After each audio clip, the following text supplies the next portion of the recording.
Welcome to the Pitchwerks podcast. I'm Scott McTaggart. Over the last 20 years, I've been a sales rep, a marketer, a manager, an executive, a consultant, and an advisor. This show is designed to give you access to my list of contacts so that you can learn more about how to present your ideas at work and succeed in your career. Startups and salespeople, marketers and managers from the Epicast Network in Pittsburgh. It's the Pitchwerks podcast. I mean, the biggest blunders that you see in any crisis situation are people who aren't prepared. I mean, it's just that simple. Can you be prepared for everything? Absolutely not. Hey, everybody. Welcome back to the Pitchwerks podcast. Okay, full disclosure, we've done a little bit too much with everything going great lately. You talk to people who put the sweat in and they got the big customer, they got into the big incubator, they know all about success. Let's talk about failure a little bit. Every brand is going to run into it. They're going to have some bad luck. So I got you a special guest. We're going to talk a little bit about when a brand is in danger, when they're under threat. Joey Vallarian is going to talk to us today about his area of expertise, which is crisis PR. That's whenever something bad happens and your brand, your company has to pull up out of it. And everybody loves to do press releases. Everybody loves to have success. Everybody is going to have a problem sooner or later. It's a question of how you deal with it. This is episode number 6, and I can't thank you enough for your support. I need you to go in and rate and review still, though. Again, same as always. Young show. We're looking for iTunes, Google Play Music. Get in there. Give me some star ratings, some reviews. I would really like for people to see that there is a listener base and get a sense of what that user base's sentiment is. How do they feel about the show? That is really important to us, and I promise to stop nagging you about it sometime soon. Remember that Pitchwerks Premium is out there. It's especially important this week. We went almost a full hour with Joey. He's just a great guest, and honestly, some insights that I don't think you're going to find anywhere else. Obviously, the show is always catered towards your commute. I've told you this before. It's about a 30-minute drive time show. I got an hour's worth of material. So without further ado, I'd like you to listen to our interview with Joey Vallarian from communicationandcrisis.com. All right, we're sitting here now with Joey Vallarian. Joey, how are you? Good, Scott. Man, I figured it was probably a good idea to take someone who is a microphone professional and put him on the show. This is bringing back good memories and some not so good memories, actually. Well, probably a little bit of both, right? Sure. You know, it's nice to be retained by a client. Sure. So, correct me if I'm wrong. You would identify yourself as a crisis and communications PR expert? Correct. Or am I wrong with that? That is correct. So, Joey, how old are you? I am 45. And how long have you been doing this? Almost 20 years now. You know what, Scott? One thing that I found about crisis work, crisis PR in general, you either love it or you hate it. Mm-hmm. There are people I've seen that know how to do it, mm-hmm. can do it very, very eloquently, but hate it. Then there are people like me, maybe we're kind of dropped on our head, maybe when we were born perhaps, but we enjoy that 4 a.m. phone call, the 16-hour days, the constant barrage of phone calls from the media, the tweets that come across, the Facebook postings, those types of things. It bit me. I don't know why, I don't know how, but it was always something that was intriguing to me, and I could sit and watch TV interviews, say, right, during a crisis and say, wow, man, I wouldn't have said that. Right. Or, that was great. That was a great way to handle that. And that, boy, let me write this down because that's something I want to keep in my little book of tricks. So it was always something that was intriguing. It was always something that got to me, and I like to dissect it, and I like to take it apart and look at it and say, well, I would have done this, and boy, I really wouldn't have let that, oh boy. Man, you're in the right place. Like, I'm not kidding. Like, pitch dissection is what I love to do here, mm-hmm. right? And we're still a young show, but a lot of what we're talking about to people is, talking about to people is, why do you do and say what you do and say? And it's funny because you and I come from two very different angles. Mm-hmm. I am always in the mode of building up a brand's image and assets when, assuming that, the waters are calm. Sure. Right.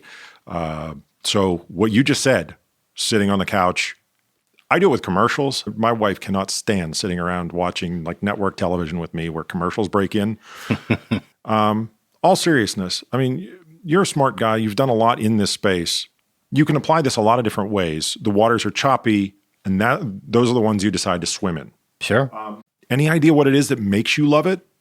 I would give an analogy that it's kind of like a chess match. To be a successful chess player, the successful chess players of the world are people who can anticipate the moves before the opponent makes them. And that's very similar to what you have to do in crisis PR, is you have to kind of anticipate knowing your audience, knowing what their possible moves are going to be, and be ready for it. I mean, the biggest blunders that you see in any crisis situation are people who aren't prepared. I mean, it's just that simple. Can you be prepared for everything? Absolutely not. No, I don't think there's any situation where you can find a rational, educated human being who believes that they're ready for anything. Absolutely. I do think you find probably a lot of people who think that the plan that they wrote, which seems to be probably a paragraph or 10 pages and woefully inadequate, is enough. And I think they get a big education when choppers are flying overhead. I would say anytime you put your brand in the spotlight or in front of a microphone, you are gambling a little bit, even if it's good odds for you. Nowadays, right? Yes. I would say the one that seems to be the number one example I've been seeing on the news is Target or Home Depot having credit card information lost because it's so quiet. Yep.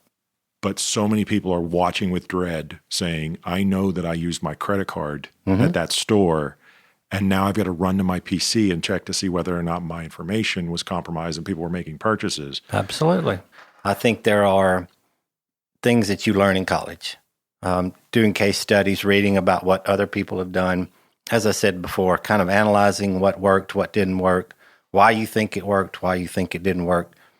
But to have a real life experience, being in the trenches, as people say, in my mind is uber important. Right. Because unless you've been in the fire, it's very, very hard to anticipate these types of things. These two are not mutually exclusive. You know, advertising, PR, it's all messaging. Right. And it's all reputational. Is it good reputation? Is it bad reputation? How does it pan out? Like what you're hearing? Want more? Join Pitchwerks Premium and dig deeper with our interactive weekly webinars and the uncut version of every interview. Register at pitchwerks.com. So what kind of a background does someone need in order to do, let's just start with basic PR, and then I'll ask you, about the crisis aspect as a follow-up to that. I'm a firm believer, and I'm a little bit old school. I'm kind of in that age group and experience group where I started in journalism. And when I started in journalism, it was, there was no social media yet. We were still, as all print, two independent sources, exclusive of each other. If you didn't have that, you didn't run the story. You didn't run that part of the story. I'm a firm believer, even with social media and with newspapers being what they are now in decline, you better be a good writer, first and foremost, and you better read. Because the only way you're going to be able to pick this stuff up and kind of some of it stick in the gray matter is to read what other people do. That actually, I'm not going to say that's super surprising. I think it's not to take anything away from where you're coming from, but I get this question all the time. They say, Scott, I'm doing whatever. I am an accountant. I'm a software developer. How do I get into sales? And the only advice I ever give is go do it. And that doesn't necessarily mean start off pitching, but be receptive to pitches coming at you. And we're back to dissect and analyze and see if they look the same if you try to reconstruct it, maybe with other parts included. But you have to just do it. With all respect to all the various professors out there who disagree, you have to just go do. You do. And it sounds like you're saying largely the same thing. You won't learn as much from anything as you will from doing. No. I mean, I can give you a journalism textbook. You could read it front, back, and you'd still not be a good writer. Right. because it's practice. It's like you said, it's taking that craft and seeing what other people do and finding your own voice. Right. You know, because I'm not going to write like the next guy or the next guy or the next guy over. You know, they're basic AP style and all of this stuff that you're going to learn, but it's still finding your own voice. Now, translating that, Scott, into PR to answer your original question, really, I think it helped me being a journalist first because I understood what it was like to be on the opposite side. Being accountable to create the content. Correct. And therefore you knew sort of how to satisfy their editors, satisfy their bosses, that sort of thing. Yes. Okay. Yes. And knowing, hey, you know, if I'm calling you at 9:30 at night because there's some breaking news story, I know you're on deadline. I understand that I was there. So let me do all I can to help you do your job. You seem to be plugged into a lot of people, though, that are more emergency responder types, that sort of a thing. So on the crisis piece, is that a chicken and the egg thing? Like, were you already aware of those folks and then you kind of just sort of fell into more crisis? Or did you get to know those people because you gravitated towards crisis PR? I at one time worked for utility here in Pittsburgh.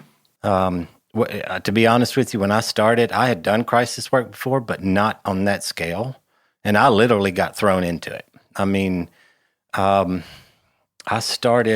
day I started was a major announcement that the company was being sold. Oh, no. And, you know, I go to my boss and say, do I need to go back and ask for my old job? Because you didn't tell me this. Well, we couldn't, but you've got a press conference in 2 hours. Here's the information. 3 weeks later, we have a major storm. How old were you at this point? Oh, that was ballpark 37, 38. Okay, so not green pea. No, because that would have been terrifying. Oh yeah, but I walked in, Scott, in that major storm, pure chaos, controlled chaos, but pure chaos nonetheless. Not knowing a lot about the subject matter, knowing crisis PR, and I had to. All right, I got this part. But I need all this over here because if I go out over here and start trying to talk about something I don't know what I'm talking about, I'm done. I'm sunk. So I'm going to stop you right there. Okay. One of the rules about being on the show, everybody's got a pitch. Okay. Okay. I'm going to ask you to pitch me on your services right now. Let's assume that I am the decision maker at, let's say, a large Fortune 500 company, and let's say that you are not at all aware of what I'm doing or whether or not it could go better or worse or whatever. You are literally just meeting me and I ask you what you do. How do you pitch me? I think the first thing I lay out, I'm going to lay out a scenario. So you're the CEO of a Fortune 500 company. Okie doke. Say here in Pittsburgh. 4 a.m, you get a call that your CFO got caught downtown with his pants around his ankles and a hooker in the car, and the media's picked up the story. Okay. What do you do? I think I'd probably call the lawyers first. If it was me, that's probably what I would do. That's the usual answer. And it's a good answer. All due respect to all the lawyers out there. I think it's a desperate answer when in the hot seat that you just put me in, and I've really sort of taken that persona and I'm playing the role. The only thing I would know to do next is to try to understand the legal implications of my large company being potentially damaged in the stock market. And I'm thinking I'm going to be personally sued because we're going to find out that there's like a background on this guy and this is something that he did and I didn't do my due diligence. I'm worried about my house and my kids and my future. Sure. And here's the argument that always comes up with crisis work, crisis PR in general. Most CEOs would do exactly what you did. It's court of law. Right. But it's not. Okay. It's court of public opinion. Because let me break down what you just said. You've got all of those things that you just talked about. I'm worried about our stock prices. I'm worried about this. I'm worried about, boy, I'm going to get sued. I'm going to lose my house. My kid can't go to Cornell. Right. In the fall. Yep. All right. So what about your customers? What about your employees? What about your vendors? Okay. So you've got to take all of that you just said, but then take all of those pieces that I just mentioned, and we got to figure out who are we telling what to at what time. That's kind of the basic tenet of crisis PR. It's the right message to the right people at the right time. Now, and I realize that you've done a lot of this. I got to tell you, that feels counterintuitive to me because the way you say that, it makes it feel like I get to choose how much time there is. And again, if I'm playing the role, if I'm sort of method acting, I don't think I've got any time. I don't think that there's an opportunity to be selective about time. Sure. You said it's 4 a.m., so I'm thinking the office opens in 4 hours. The market opens in 5.5. And the first newscast is at 5. Yeah, I didn't even think about that part. You would know that. I wouldn't. First newscast is at 5 a.m. So that's what I'm here for. Right. I'm going to sit down with you and I'm going to say, okay, Scott, here's what we know. Here are the things that we know for a fact right now. Here's the people that we need to talk to. Let's make the list. Here's your internal and your external constituencies that we need to talk to about this. We need to get in front of it. Obviously, the first one at this point at 4 a.m. is going to be the media. We need a statement coming from you, and I'm going to sit down and I'm going to work with you, and we're going to write that statement. Right. And I'm going to get you prepped to go on camera and deliver the statement. Subsequently, we're going to release that same statement to all of those other constituencies so that everybody gets the message at the same time. So what brands would you say are doing this well right now? The bar really for crisis PR was set in 82. Okay. During the Tylenol scare, during the cyanide scare. Yes. Now, granted, for your listeners who can't imagine this was long before any social media. So these guys were press release, TV interviews, radio interviews, traditional media. They got out in front of it. They pulled the recall button immediately. Yeah, and let's just catch people up very quickly. Sure. So there was a scare that you were going to get poisoned accidentally because somehow poisons had made their way into the supply of Tylenol, which up until that point, their brand was all about safety. You can give it to your kids. You don't have to worry about, some of the more harsh medicines. Tylenol was always safe. I was raised that way. Absolutely. My mother was a little bit of fever, take a Tylenol because it's the safest thing out there. It won't hurt your kids. You'll get Rise syndrome if you take aspirin. That's aspirin. That's right. But Tylenol is totally safe. And here comes this horrible event that, yeah, you're right. They, the first thing that everybody had on their mind was do a recall and prove that we're they got out in front of it. Yeah. And they took the initiative to put their CEO out and say, here's the things that we're doing. We don't know how this happened yet, because it was a tampering. I don't remember for sure if they actually found the guy that did it or not, but there were some samples that were tampered with. No, I'm going to have to look it up. I don't remember. But, it was a nationwide recall, off the shelf in every store, everywhere. I learned about this in college, yeah. Yeah, I mean, that was the bar. That was the bar that was set for crisis PR. And that's still something that's studied in college today because they handled it so well. It's instantaneous today. 10 years ago, 15 years ago, before the proliferation of social media, it was the 10 o'clock, 11 o'clock newscast. You had to wait until the news showed up there. Right. Or the next day when the paper came out and it landed on your doorstep. Now it's 20 seconds. Yes. 10 seconds. And it's where I get my news from, if I'm being honest. That's Sure. where I get my news from is I read Twitter. Yeah. So you do have some differences there. And I think the style of journalism has changed because of where we are with that instantaneous. Got to get it first. It's not a in-depth type reporting style anymore. It's very quick. Boom, boom, boom, boom. Get it out. Okay. Counterpoint to that is that I think because of Twitter, you can select the sources that you trust. Sure. So now maybe we can agree on there's more responsibility on the part of the audience member. Yes. Because you can choose to read, say, I don't know, the New York Times and the Guardian. I hear what you're saying. The quality's gone down Very much so. when you look at the whole buffet. But some of the better courses are still on the buffet. You just have to reach across some other things to get to them, maybe. I agree. I totally agree with you there. Okay. I think what scares me as a former journalist and as a PR professional now, I think what scares me is, I look at my own personal Facebook feed. Yeah. And I see some of the things that people repost Yes. from a source that me being in that business is not all that credible. And to them, it's the gospel. Now, that's the scary part, I think, in general. And that kind of goes back to the crisis piece of it, because you gotta account for that stuff nowadays. It was different when I started because we didn't have that. We didn't have to worry about that stuff. Are you talking about how people sort of build their own personal echo chamber? Yeah. Yeah. Yeah. So you have to take that into consideration. I don't even know what that would look like. How do you take that? How do you take someone's personal confirmation bias echo chamber news ecosystem into account? How do you do that?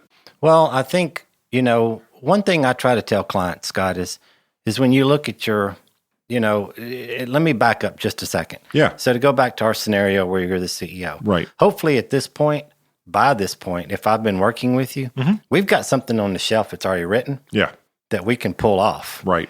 And get started immediately. Right. So at a bare minimum, you want to have the phone numbers of the people you need to call and let's say, 3 or 4 maybe backup scenarios. Absolutely. Like, okay, if we had a tragic accident at work or a, scandalous news story, you've got sort of a general playbook. Sure. Okay. So we've got something on paper, but, part of that whole social media realm when you're dealing with crisis type work is you want to have somebody that's monitoring this stuff. You want to get on, have somebody looking at Twitter and looking at Facebook and seeing what people are saying. But when we're talking about who our constituencies are, who the people we're going to be communicating with during a problem, is you want to divide those up into 3 kind of categories. You have ambivalence, you have adversaries, and you have advocates. Okay. So you take your constituents, put them in one of those 3 buckets. So your ambivalence, just keep them ambivalent. Whatever your messaging is, keep them ambivalent because they're not going to bother you one way or the other. Your advocates, you want to keep them happy, but you want to use them as people who can spread the truth. Right. Rumor control. The people who are against you, you fight them with the truth, period. You keep throwing the truth at them. And I saw this a lot working in utility.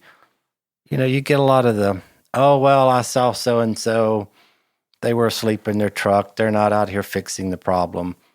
Those are the kind of things that's going to rise, and that stuff, as what we just talked about, it spreads like wildfire, because you get Joe Blow from KDKA or TAE or whoever says, well, hey, on Facebook, I saw that so-and-so was there. Is that true? So now you got another problem you got to deal with. So it's all intertwined. It's all an amalgamation of messaging. That's actually much simpler than I expected the answer to be, though. Is there a guideline for when to bring in PR as a part of your operation, whether it be as a contract professional or as a full-time person? I think you got to do it from day one, almost. Yeah. Failure to plan for any type of PR, be it crisis, be it just day-to-day PR, is a pathway to trouble. Failure to plan PR for maybe a .com company, I can see, because that has global implications. Sure. I think this is a trap people fall into, though, because they don't think of themselves as a company with global implications. Sure. So if I start a law firm, for example, me and a couple friends decide that we're going to put out our own shingle, and they said, when should we hire a PR consultant? I was like, no time near right now is the answer to that question, because that's what it feels like to me. Is it? And I recognize it as I tell you that it's the wrong answer, right? But you don't think at that moment that you could potentially have global implication because you're worried about keeping the lights on. Sure, absolutely. And let's take the global implications out of it. You got to worry about what's going to happen in your own backyard first. Okay. Fair enough. From a PR perspective, you need to get the word out that A, that you're open, B, that here's what we can do, and here's how great we're going to be, and here's the things that we can offer to everybody. But what if your first client is somebody's accused of mass murder, and you're not ready to handle the PR that comes along with that? Right. So you got to be ready. I mean, you need to kind of involve that in your day-to-day operations because, PR, marketing, they do intersect. They should intersect. Let me put it that way for a company. Because, again, as we've talked about before, it's all about messaging. It's what message are you sending to who at what time? I don't think of it necessarily in that way. Sure. Again, I'm still in that chair where I'm wondering, again, how do we keep the lights on? Sure. Right? How do we get the first dollar into the till? Yep. And I've done that with a lot of people. I've always preferred consulting with startups, and it's amazing how small the number of concerns Sure. really is. Sure. How do we get customers? When do we hire people? Are we going to have enough money to stay in business and remain a viable entity? And everything else feels like it's 1,000 miles past the horizon. Absolutely. But you brought up a very valid point. Getting customers, part of that is sales, but part of that is telling your story. That was pretty smooth right there. And telling your story is where PR comes in. That was a nice little pitch you threw in there. So, I'm not going to tell you anything different. That was nice. I will give you that. Where should a smaller company like that think that the budget's going to land for something like that? Because that's always a concern. Absolutely. Money is, budgets are a huge part of this process. And it really depends on what the person, what's their end game. And you know what I'm getting at Sure. is how do you overcome that fear? Because just a second ago, I was telling you I was worried about keeping the lights on. Mm-hmm. And you made a great point about, well, we need to get customers and those kinds of things. But fear doesn't always make great decisions. No, it doesn't. And, it depends on how far you want to take the process. A good PR campaign is multi-layered, and that is crisis. That could be anything. But a good PR campaign has to have different layers. It has to evolve because as you evolve as a company, then that PR strategy evolves as well. But budget-wise, again, it's where do you want to go with it? Mm-hmm. I really appreciate you coming in here. The first few weeks, I think we had a lot of people who kind of things went well for. Mm-hmm. And granted, I don't want to take anything away from those people because there was a lot of sweat involved in them getting to those great things. I think you were a necessary guest because pretending like, well, if you just do the sweat, everything goes great. That's not doing everybody a service. No. That's, hey, buck up, little camper. If you just keep sweating, everything's going to turn out great. And we've all seen something come out of left field and hit a company and put it down for the count. Sure.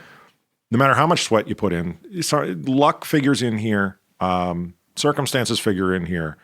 And I wanted to talk about when brands were under threat. And I appreciate you coming in and talking to us about that. Well, I've enjoyed this very much. Thank you, Scott. My firm is called Communication in Crisis. Okay. It's communicationincrisis.com. My phone is 412-770-5085.